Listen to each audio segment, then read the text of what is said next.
अॼुकल्ह जो प्रेम गुड़ वारो आहे, पर छा इहो सचो प्रेम आहे?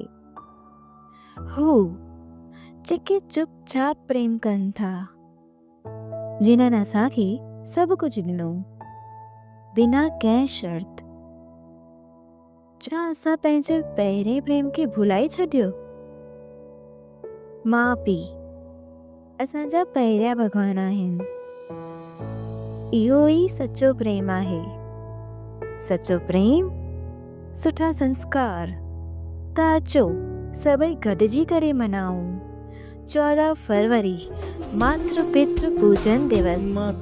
संत श्री आश्रम जी बापूजी प्रेरणा सां माउ पीउ जो आदर, संस्कारनि जो बचाव।